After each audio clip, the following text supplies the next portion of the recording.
Greetings, blessings, and welcome to Fear Repatterning.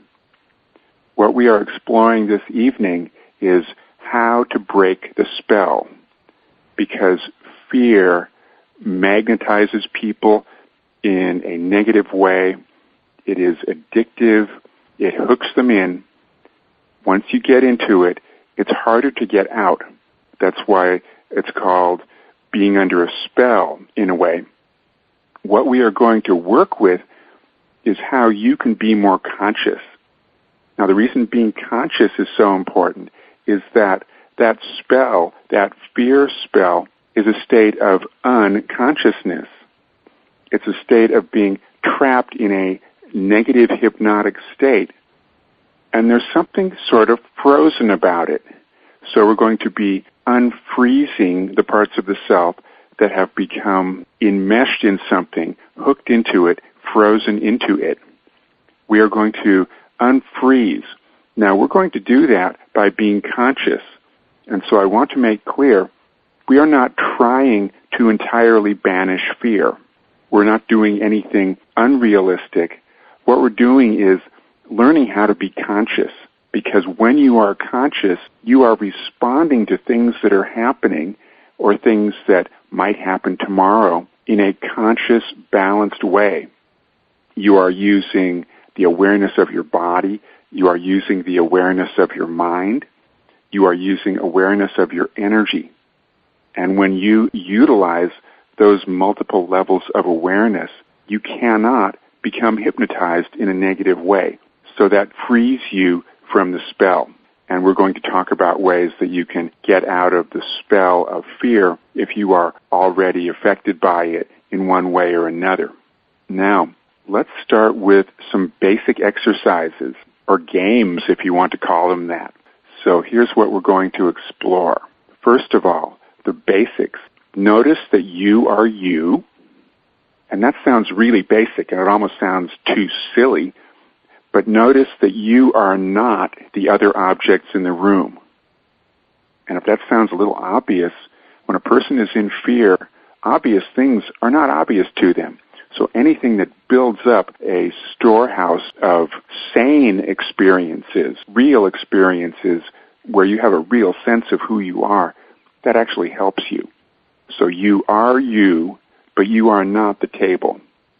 You are you, but you are not the chair. Now, notice your breathing. You are you breathing, and you are not the wall or the ceiling or the floor. So make those distinctions. Now start to notice that you have choice about where you breathe in your body. You can breathe all the way down to your toes. So do that now. Breathing all the way down to the toes and noticing, I am me. I am not something else. I am the self. I am not that person over there. Now let's start to extend this to something that you might have some fear about. Now in that state, you're responding to it with some fear, probably because you've gotten hooked into it, or because you are somehow not distinguishing your boundary, your vibration, from a person or a thing or a situation. So, there could even be a place, not distinguishing your personal energy from a place. So get a sense that you, in your body, are in an aura. You, in your body, are breathing, and you are in an aura. Just get a sense of it. Now, just find out what happens when you make that aura a little bit bigger, as if it was capable, perhaps, of pushing away those things, encroaching on it, that did not need to be there. Just try that out.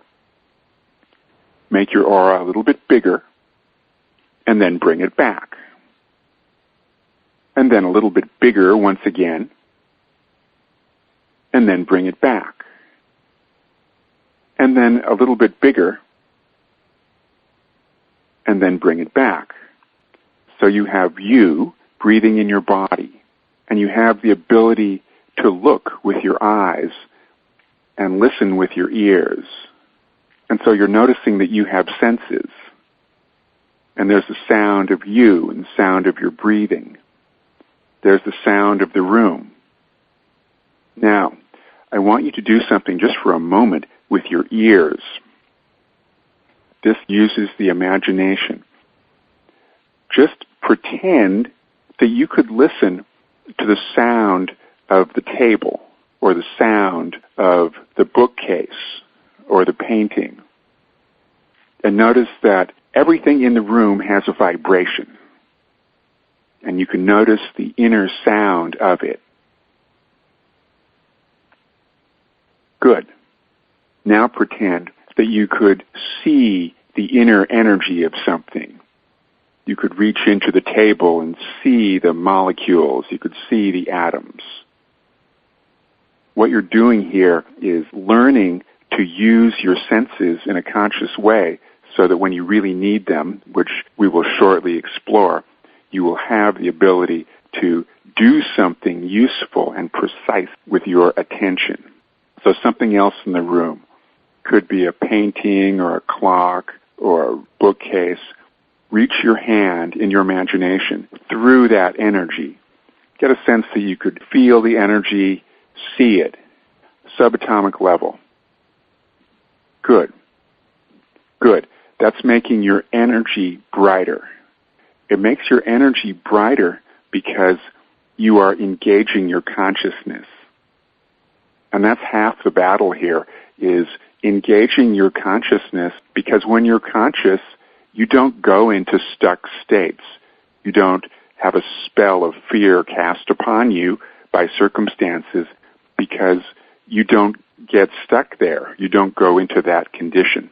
Now, what's the connection between what you were just doing and what we want to do to help repattern fear?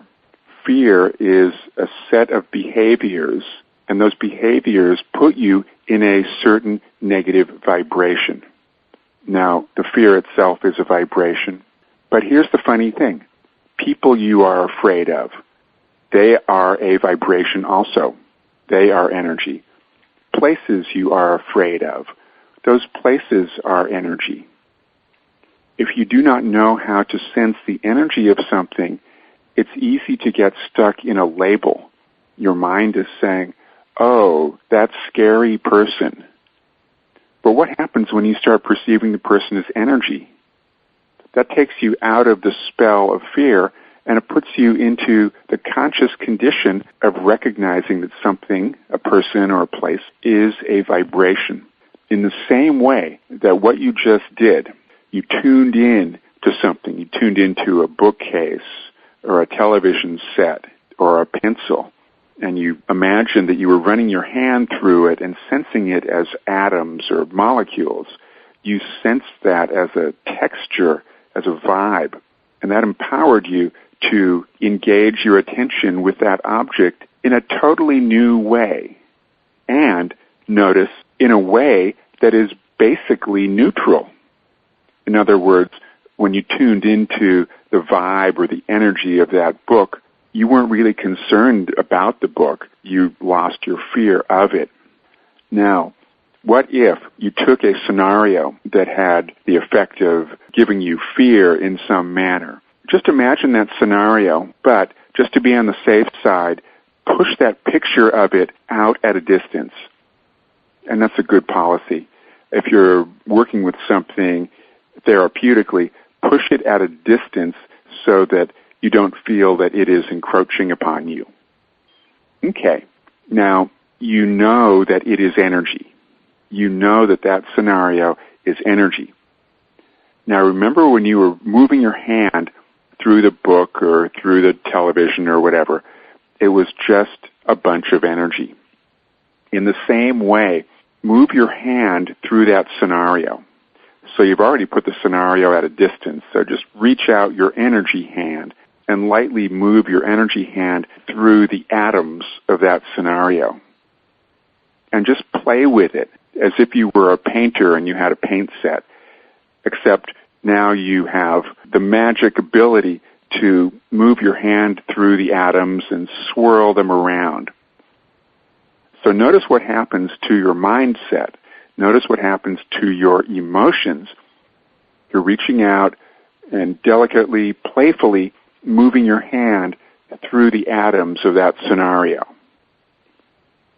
Yes, and that's releasing stuck patterns off of your aura. It's freeing you. Good. Now, that technique of moving something to a distance, many people learn about that technique and they think, great, I will just push all of my problems away. That is not the highest use of that technique. And the reason for that is that you want to learn to be in command of anything in your mind. If you simply push things away so that you don't have to look at them, that's not really being in command. That's a fancy form of denial. Now, it's better than being in an extreme panic. Obviously, it's better if you find yourself panicked, just push stuff away and deal with it later. But that's not the highest approach, and that's not the approach we're taking right here. So, what you're going to do now, that scenario that you pushed to a distance, now command that scenario, that image, to come somewhat closer to you. You build your capacity to address this situation in a new way. So you bring the scenario a little bit closer to you, but then you push it further at a distance. You push it outwards, further distance. Now notice your breathing, something that you can learn from this. Push the scenario at a vast distance from you, and notice your breathing. And then gently and slowly bring the scenario a little bit closer, not too close, and notice your breathing. And then push it away, vast distance. Notice your breathing. Now this time when you bring it a little bit closer, it feels smoother, most likely, because you are getting command of your mind. You are getting command of your body and your energy. Also, there's a secret power to what you're doing here, which is something that, in a sneaky way, it teaches your mind something that it did not understand. When you command something to go away and to come towards you, you are teaching your mind that you are in command. And so the part of you that was under the command of fear, that gets turned around. It gets reversed so that you are able to command the fear. Now again, at this point, many people will say, I am going to command the fear completely away. The problem with that is that it's probably not going to work 100%. And so what is that person going to do with the remaining fear? That's the problem. They are going to have some fear remaining, and they will detect it in a subtle way, and this will make them upset. So instead of having a goal of removing all of the fear, have the goal of being more in command, and have the goal of being able to utilize that command to shift things. Because when you shift something, that allows you to feel more confident with that situation. Now, getting more confidence is a really important element to our goal here, because that gives you choice. The confident person who says, yes, this situation is happening, but I am choosing to be present with it in a new, conscious, empowered way. That person is going to find creative solutions a lot more effectively than the person who simply tries to make their fear go away completely. Now, there was a question that just came up, and it concerned what happens if you are doing these kinds of exercises and you become really sleepy for some mysterious reason. Now, the reason is not mysterious when you realize that when you are confronting a fear, there are parts of you that want to escape at any cost. And so the whole idea of commanding something and bringing it forward and pushing it away, that is really confronting to certain parts of the self that wanted to escape. And so what you do, and you can do this when anything surfaces. In this case, it's sleep, but it could be nervousness or anything else. So if the sleep surfaces, you notice your breathing, and you notice where your breath is in your body. And you can say this popular phrase, "Thank you for sharing." Now, people laugh when they hear "thank you for sharing" because it sounds sarcastic. Maybe it is. Maybe it's a funny thing to say. But anyway, it's a powerful thing to say because there's a part of you, and that part of you, the part that's trying to get you sleepy, that part is trying to give you a message. It's trying to say, oh, this is all too much for me, and I need to escape. And so you're telling it, thank you for sharing that message. I hear you, but I choose to do this exercise. Or if you like, I choose to play this new game, however you want to put it. So, let us proceed. We're going to explore using our gaze, using our way of looking in a new, empowered way. Now, remember, one of the themes that we are exploring with fear is that fear has a frozen quality. In other words, you look into the eyes of somebody in a state of strong fear, and there is a frozen look to their eyes, frozen look to their gaze. Now, what's the opposite of frozen? Fluid, meaning you have the ability to choose where you want to look. And that's one of the reasons, by the way, that when we started, the very beginning, you were looking around the room and just experiencing your consciousness, your rapport with different objects, just so you could get used to the idea of your consciousness being fluid. Now, how do you bring fluidity to something that has already become stuck? Now, here is the solution to that. So, tune into a particular fear, whatever it might be, and push it a little bit at a distance so it's not encroaching upon you. Now, just look, but in a new way. You are going to be looking through the scenario as if you had magical X-ray vision. And just that thought is giving you a new vibration. It's putting your mindset in a new vibration. So don't get too fixated on anything. Just notice the details and the colors and the shapes in the scene and look right through them. So anything that shows up in the scene, X-ray vision, you look through it. And you keep your vision gently moving, not moving wildly about, just slowly moving. Because slow, fluid vision is natural, unforced vision. It's the real way that your eyes behave in most healthy circumstances. So you are unfreezing the gaze.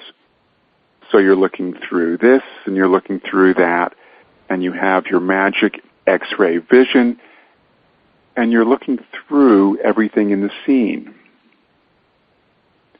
Now here's another great power that you have with vision.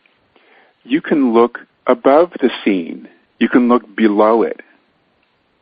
Ordinarily in real life, we look around and we seem to be surrounded by the building that we're in, or if we're outside, we seem to be surrounded by either nature or buildings or people or whatever is there. There's always some material thing of some kind. But here you are, you're just thinking about something. It's your thought. You have choice. You could just make it a smaller picture, and you could look below that picture. You could look above it. You could look to the left or the right of that scenario. Now, when you realize that with your gaze, you can look through something, you can move your gaze, or you can look completely off of that picture. That takes you out of the magic negative spell. It takes you out of the frozen condition. Now, many people, especially if they want to escape whatever they fear, are inclined to say, great, I will use my gaze to never look at this fearful thing. Nope, that is not going to free you. The reason it doesn't free you is because that is escape. It is denial. It does not help you to confront anything. It does not make you stronger. And let's practice the goal of being present. You look at the scenario, the person, the situation, whatever it is. Your eyes are moving. You can look through it. You can look to the side, above or below. And notice that you have choice. You can look at the most scary thing in that picture, but look through it. And then you can look off to the side, and you can look above and below. And then you go back and you look once again at that scary aspect. Okay, just do some breathing. Don't get stuck on it. That's good. Then look to the side, look above, below. And once again, look at the scary element in the scene. That's good. Okay. Move your vision. Now something really nice is happening. I'm guessing that what's happening for you is that when you look at the scariest part of the scene, it's not quite as intense. And remember, your goal is to be able to be present with something in a healthier, positive, conscious way. You're not trying to make the fear be eradicated. That would not be realistic. You just want to be more present so that you can be more effective. More effective means that your consciousness is engaged, and that means that healthy solutions come to you automatically. It's easier to know what to do because you're not stuck. You have put cosmic oil in your mental gears so that your mental system is well oiled. It's relaxed. It's fluid. You're able to look. You're able to listen. You're able to think. Now, let's do a little bit of focus on breathing. Many people are told, well, just breathe through your fears. Now, generally that is good advice, but the problem with it is that if that's the only technique you know, it's a little bit limited, although it does work, at least to an extent. Let's talk about ways to combine breath awareness with these other techniques that we are exploring. So first of all, you notice your breathing. And what does that mean, notice your breathing? It means notice the subtle movement that your physical body makes in the action of breathing. Now, it might be subtle. It's not as if your body is leaping about. It's a very subtle motion. But most likely, a little bit in the chest, a little bit in the diaphragm, a little bit in the abdomen or belly, there is a little bit of motion. You might also notice this, perhaps if you are reasonably relaxed, your shoulders are moving a bit. And if you are not that relaxed, just move your shoulders around right now a little bit. Free them up. Good. Now, what do you do with this awareness? You have a scenario, person, place, situation you have some reluctance or concern or fear about. So put it at a healthy distance so you can do this little exercise. Now, you glance at it, but you notice the muscles in your body moving slightly as you breathe. Now that already is taking you out of negative trance. You're noticing the scenario, but as you notice it, your attention is starting to notice, oh, my belly is moving because I'm breathing. And of course, since you are breathing, that has the positive effect of balancing your body anyway. Now notice something here. You bring your attention to the body and you notice how the muscles move when you breathe. And you spend a moment noticing that, and then your attention looks at the scenario, the picture, whatever it is, that you put at a distance, and you notice that. Of course, now you know that you can look through the picture, so you're not quite so hypnotized by it. And then you gently bring your attention back to your breathing, and you notice how your muscles are moving. That's good. And then you bring your attention to the situation. And somehow your body remembers about the breathing. See, that's the amazing thing. You don't have to think about your breathing every single second. You don't have to be preoccupied with it. You notice it. Then you sequentially notice the scenario. Okay. And then you notice your breathing. Nice. And then you notice the scenario. And these little games of how to use your vision, play those games of looking through the scenario. Anytime you find yourself with that fixed, frozen fear gaze, start playing the vision games of looking through, moving, fluid vision, looking above, below, and to the side. Okay. Good. Excellent. We had a fascinating and possibly amusing question, which was, what happens if you are doing these exercises, and what if, as you do it, you can't tune into the fear because it seems to have faded somewhat? Actually, this is not a problem. This is a good thing. This means that something that was provoking you, that was of deeper concern, is now less so. Now, to be realistic, it doesn't mean the situation is entirely changed. It doesn't mean that anything in that scenario is changed except that all-important factor, which is you are no longer in a strong reaction. So that means that whatever creative solutions are ready to come to the surface of your heart and mind, they can come to your awareness now. A question just came up, and it concerns, what do you do if, when you are doing these exercises of trying to make your gaze more fluid, you somehow sense that your gaze has become fixed, or some kind of traumatized tendency makes it so that the muscles of the eyes, in a way, seem to be stuck in their frozen condition. And what are the exercises that would let you start to release that? Now, of course, tonight we are just starting with these exercises, so do be tolerant of yourself, do be kind to yourself, and trust that you only need to get a little bit of improvement, because then the next day you get a little bit more, and the next day you get a little bit more. So do be nice to yourself. But let's tune into that, and let's do a little bit more expertise development in getting that fluid gaze.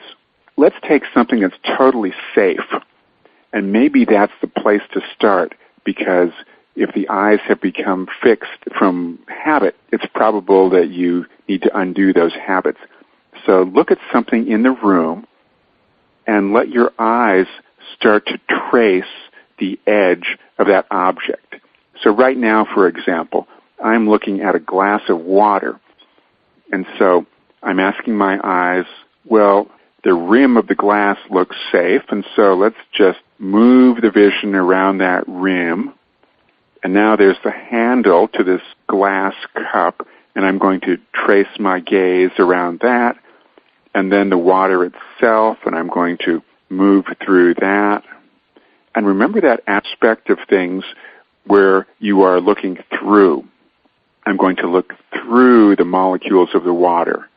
And that, of course, engages the imagination. I'm looking through the molecules of the glass.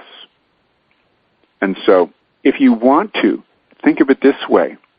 Practice on something that's totally safe before you deal with your deeper fears. And that way you've already freed up the gaze. Now, let's do something else that'll help make everything safe, or at least safer. It has to do with shifting the proportion of things. Now, proportion is how big something is to something else. Now, how do you think you are seeing the proportions when you are afraid of something? No doubt you are seeing them as bigger than reality. So, playing with proportion means utilizing that capacity that your mind has to change the size of something. Now, let's use the hands along with doing that. And the reason for using the hands is that it gets you out of just doing something with your mind, and it gets you doing it with your physical body also. Now, put a scenario, some person, place, thing that you have some fear about. Put it at a distance, and then reach out with one of your hands, and imagine that with your hand you are somehow compressing the size of that scenario, making it literally smaller. You're reaching out, and just pretend that you're doing it with your magical hand, with your magical ability to change something. And that itself is a powerful metaphor, the idea that something that you were stuck in could change. So you reach out with your hand, you make the picture smaller. Now, many people report when they try things like that it pops back to size. That's just because your subconscious is still holding some fear.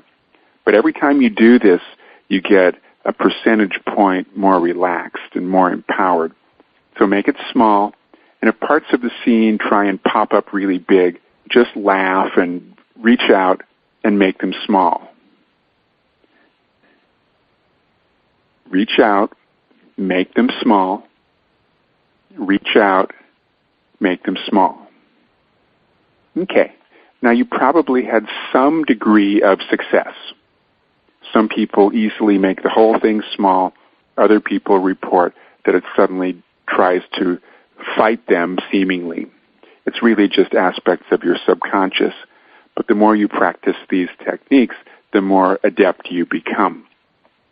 So, where you are right now, you just made something at least a little bit smaller. Now, there's a corollary exercise. That's the ability to make something bigger.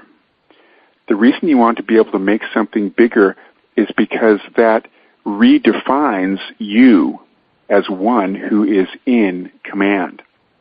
Now, generally, when you tell people, I want you to make that which you fear bigger, they think, oh no.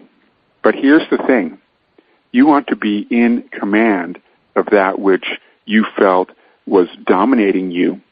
The only way to be in command is to make choices, a variety of choices. So, just play with this. Discover what happens. The scenario that you were making smaller. Just for a moment, make it big. Use your hands to spread it out into a bigger picture and then collapse it into a very small pinpoint. And then make it so it's big, and then collapse it into a small pinpoint. And then make it so it is big, and then collapse it in a small pinpoint. Now, that might have felt somewhat strange, and it might perhaps have brought up some fear when you saw that the picture was momentarily becoming bigger. But it trained you that you had a skill. It trained you that you could make things bigger and smaller. Speaking of proportion, let's try something. For the moment, just push that negative scene away. Just let it go. Okay. Tune into anything that you associate with happiness or relaxation. Tune into anything that you associate with happiness or relaxation. Could be a person you love, a place you love, activity you love, anything that makes you feel right, anything that makes you feel good. Tune into that and make it bigger. How do you make it bigger? You reach into it, you make it bigger. Or if you like, you imagine a magic machine, you adjust the dials that make things bigger. However you want to do this, it's your imagination. Make up the techniques that enable you to do this so you can get more command of your consciousness. So you have something that you like, make it bigger. Good. Now, make it smaller. Now, why would you want to make something smaller? Because you want to practice doing that. And maybe it's easier for many people to practice on something that you like. Now, once again, make it bigger. That which you like, make it bigger. And now that which you like, make it smaller. Adjust it so it's smaller. Make the small thing small enough that it could sit in the palm of your hand. Okay. Now, what you were just tuning into, you might call that a positive resource. One of the things that happens that makes people freeze or get stuck is that they forget their positive resources. So now you have one. Actually, you have many positive resources, but especially you have that one that you were just thinking of because it is fresh in your consciousness. So, off in the distance, there is something that you had a concern about. So look at it and make it small, and then gently move your gaze elsewhere to what you like, something that you feel good about. And then gently move your gaze back to the fearsome scenario. And if that fearsome scenario is too bothersome or too concerning, make it small. And then gently bring your gaze to the particular pleasant memory or pleasant thought or pleasant person. Notice your breathing. Good. And recognize that you have that positive resource state whenever you want to access it. Now, to clarify about something, some people try and use resource states as escape hatches, and they try and entirely avoid thinking about anything that concerns them. They become preoccupied with being positive, and this is the dark side of positive thinking. If positive pictures and positive memories and positive words are something that you escape to, and if you never look at what you are afraid of, then it's rather difficult to change. And so the healthy way to use positive resource states is to use them in conjunction with or in combination with exploring things that concern you. So let's do some of that. Take that positive resource state and just pretend that you are reaching into that positive resource state and taking a handful of the nice energy that's there, and just take that handful of beautiful energy, and what do you think you're going to do? You're going to bring it to that scene that you had concern about, because you are going to sprinkle that nice energy from the good scene into the scene that had fear elements in it.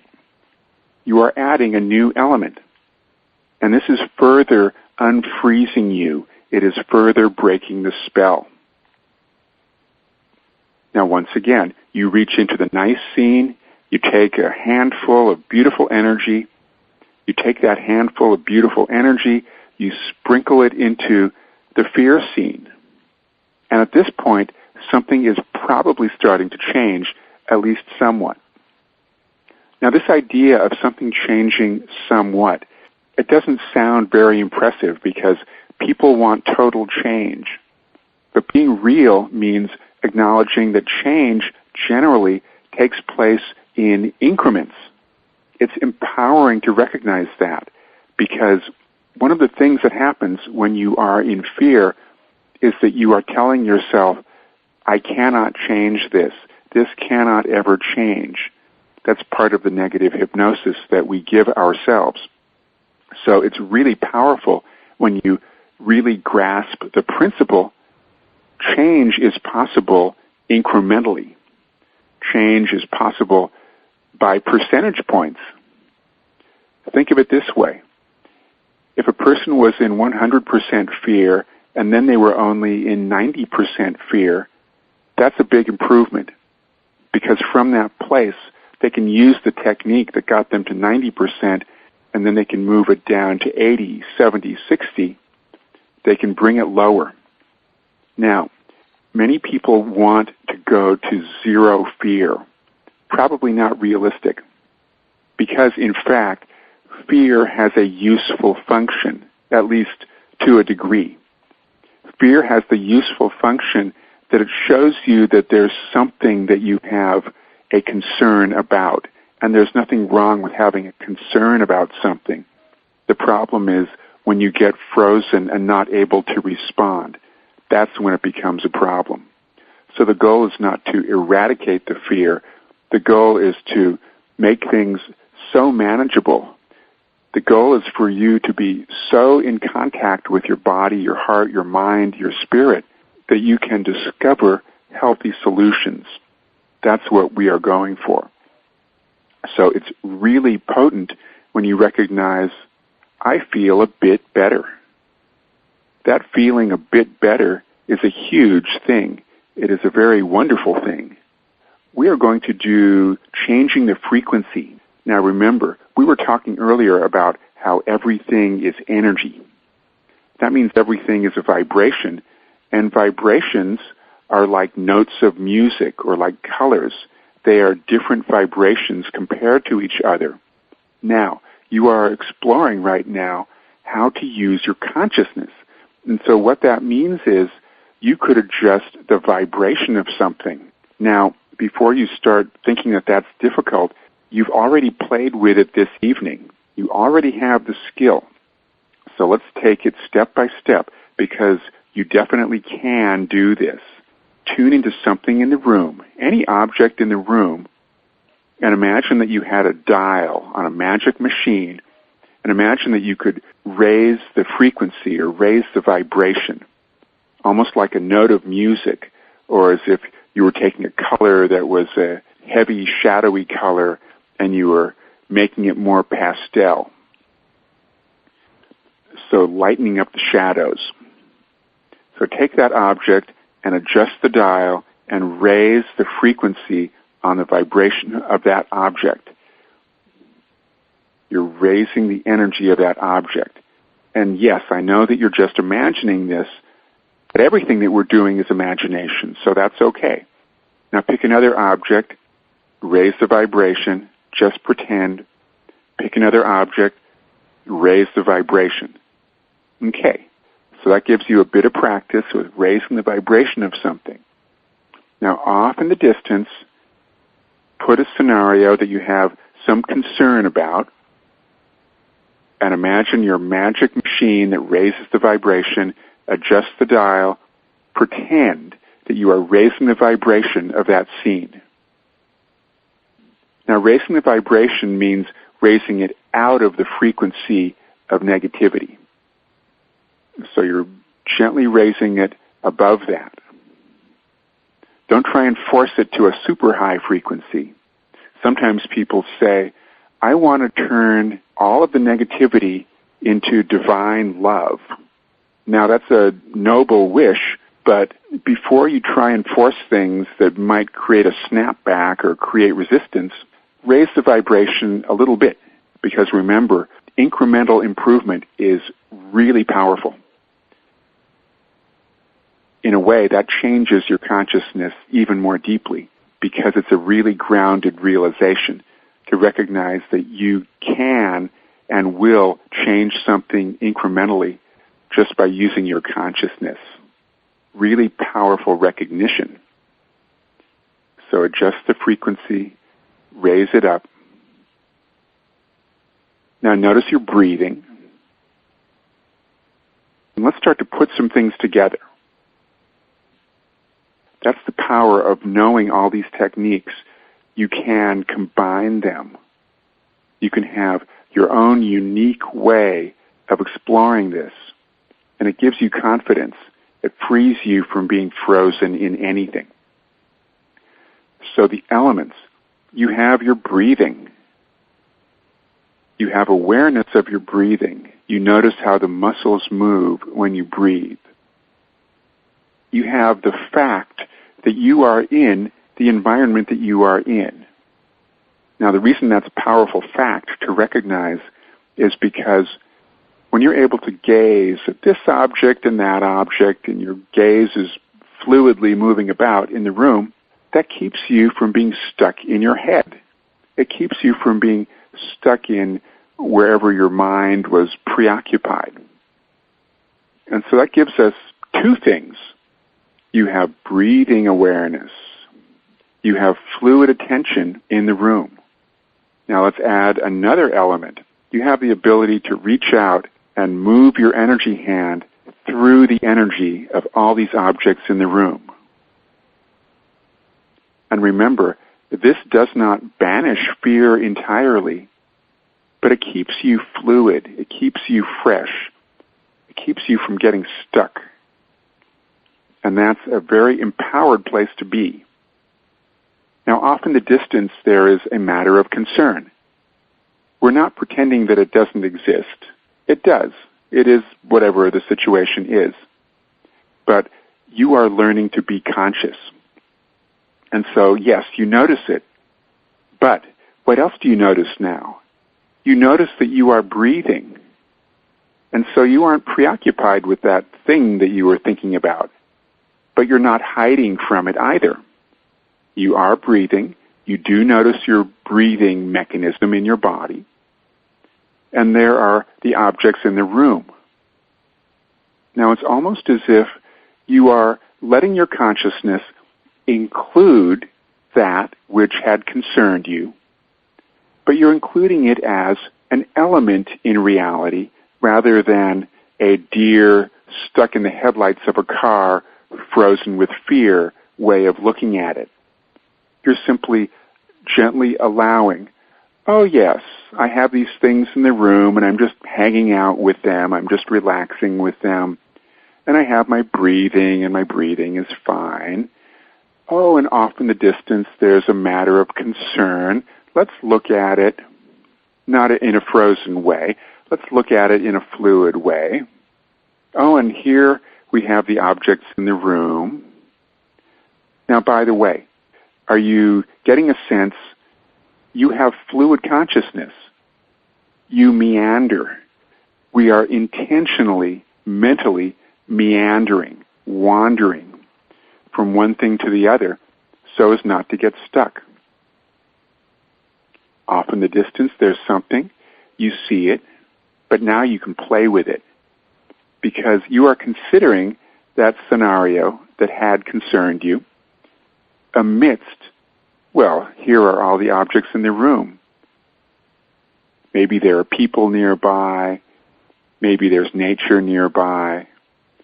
Or maybe it's just you in a high-rise building.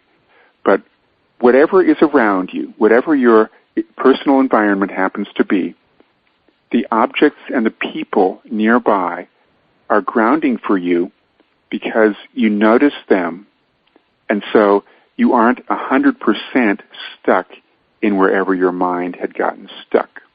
Now, we spoke earlier about making incremental improvements, and we talked about that as making a percentage change in something. Now, that's important, and you can use percentages in a really creative way with something that concerns you. So let's play with percentages. First, some basic practice. Suppose you tune into your body, and you tune into one part of the body that you notice is holding a little bit of tension.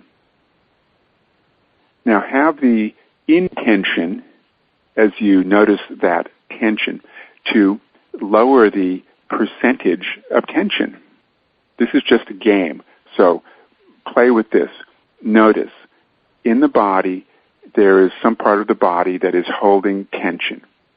Have the goal right now to reduce that tension by 10%, by 1/10.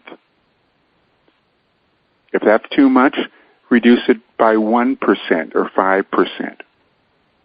This is a very sneaky technique because if you tried to eradicate the tension, your mind would fight you. But nobody could resist 1% or 5% or maybe 10%. And so you reduce the tension in that part of the body a little bit. You reduce it 1% or 5%. Good. Now, let us apply that to the scenario that is of concern to you, whatever that fear picture or fear person is. You have that scenario off in a safe distance.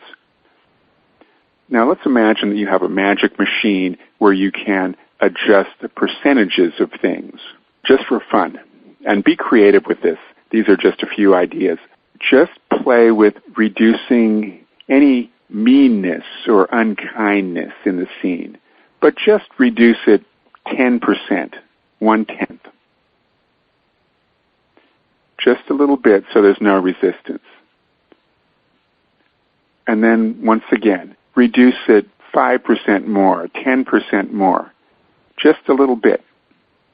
And yes, I do appreciate that you want to reduce the unkindness in the scene 100%, but just a little bit. And notice what happens to that scene.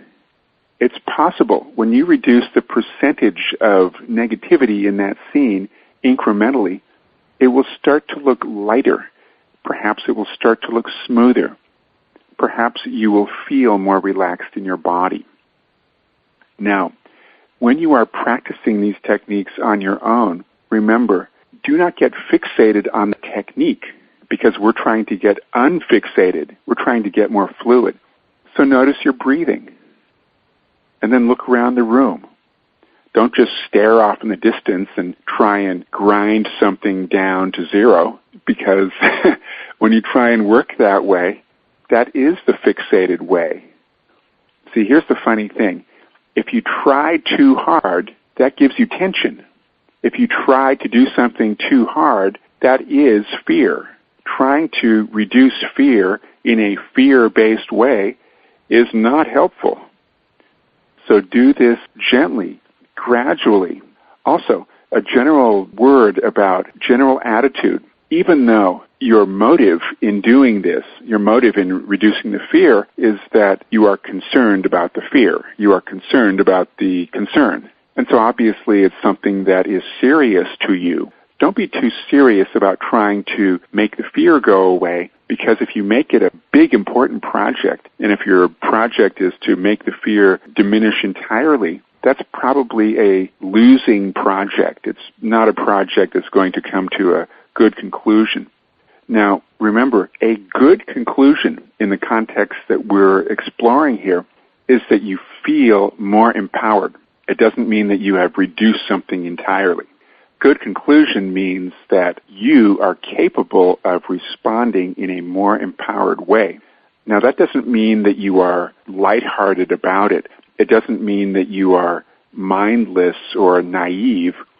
It means that the level of seriousness that was making your body tense, that was harming you basically, that intensity diminishes. It moves you from tense, controlling seriousness to a more, you might call it, healthy seriousness. The ability to recognize, yes, I would like to see a positive resolution for this situation. That's reasonable. But to do so in a way that's calm, in a way that is empowered, ideally in a way that is win-win. Now, where does win-win come into this, and why is it related to what we're doing? When a person is in a state of frozen fear, they are not capable of coming up with the best solutions. They tend to come up with something that is win-lose, because the whole vibration of win-win is a higher vibration. So all of these techniques of fluid gaze, fluid consciousness, breathing, yes, it's good for you, but it also teaches your mind and it teaches your heart about being in balance in a fluid way so that the ingenious solutions come to you. The ideas that you hadn't thought about 5 minutes before because you were too stuck to notice them. Those creative ideas come to you. Now, we're going to do a really powerful exercise. This one, like the others, is using imagination. This one is a little bit more advanced, but once you get a little bit of practice with it, you will find that it's very amazing and useful. This is what you might call redefining the energy. Redefining the energy. Now, one of the things that happens in your subconscious mind when you have named someone as fearful, or you have named a situation as fearful, well, naturally, you have a tendency to start thinking of that person or that scenario as being filled with bad energy. And so now we are going to explore what would happen if the entire scenario, or what would happen if the person about whom you had fear was somehow suddenly sending all of their intensity as good, intense energy. And I know that sounds a bit strange at first, but here's the thing. If somebody is going in a particular direction, a direction that you have some fear about, the fear and the reaction that you have about them tends to keep them fixed in their negativity. So what if you were not trying to suppress them at all? What if you were tuning into them and you imagined that you had a magic machine that could somehow adjust their energy, adjust the scenario, adjust the person, so they are transmitting positive energy. Now, the funny thing is, it's a lot easier to do that than you think, and it's a lot more difficult to suppress somebody. Trying to suppress somebody is very difficult because nobody wants to be suppressed. But changing the energy of something, that actually is easier to do. Just had a question in two parts. The first part is, what if you're tuning into something and they don't want their energy to change? So let's clarify. You are not literally changing their energy. You are changing an image of them that is primarily just coming from your own subconscious. Now, you do have the right to change that, surely. It is your mind. And realize when you think of somebody or a situation and you exclusively see it as transmitting negative energy, that's something that you are choosing to envision, and you don't have to do that. So you can safely and appropriately make a shift so that you envision that person or that scenario transmitting good energy instead. And if you're thinking, yes, but what if the person really is dangerous or bad or scary? That they may be, but consider this magical metaphysical possibility. What if you were not engaging with that person at a negative frequency because you had made a shift in your consciousness by seeing them as transmitting better energy? And really, it's okay to do that. You won't suddenly turn naive and have no consciousness of what somebody's really doing on the earth plane. This is just an image in your mind that you are playing with. The second part of the question was, could we do such an adjustment on ourselves? Brilliant solution, actually. Yes, you could. You could tune into the part of yourself that is fearful, and you could shift the vibration in a gradual way and have the intention that that energy is starting to transmit a more empowered energy. But be aware, do not do that because you are afraid of the fear. Just play with it. Now, so let's do completion meditation. Tune in to your body. Just notice it. Include from your head to your toes, and notice your breathing. You notice the air flowing in and the air flowing out, and you notice how your muscles are moving in subtle ways when you breathe. And you notice the objects in the room, and your fluid gaze lets you enjoy the shapes and the textures and the colors. And you get that sense of fluid visual enjoyment. And then you look off in the distance at something, and you look at it in a new way. You get to practice everything now. Your gaze is fluidly moving. Your X-ray vision is looking through the scene. You're not stuck on the surface of it.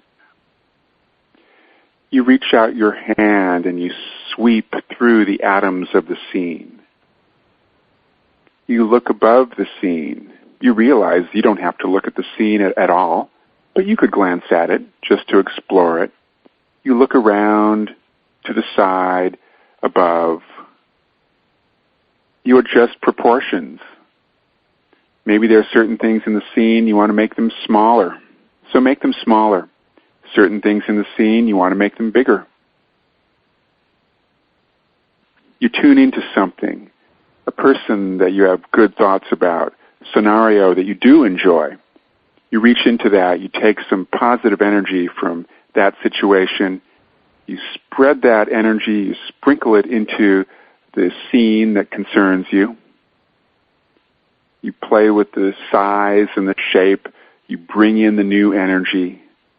You are creative. You are free. So congratulations. You are making incremental improvement. That is great. You are becoming more empowered. That's a beautiful thing. You are using your consciousness in a creative way.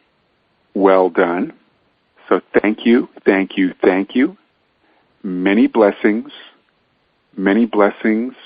for a beautiful, empowered reality with every breath you take. Thank you.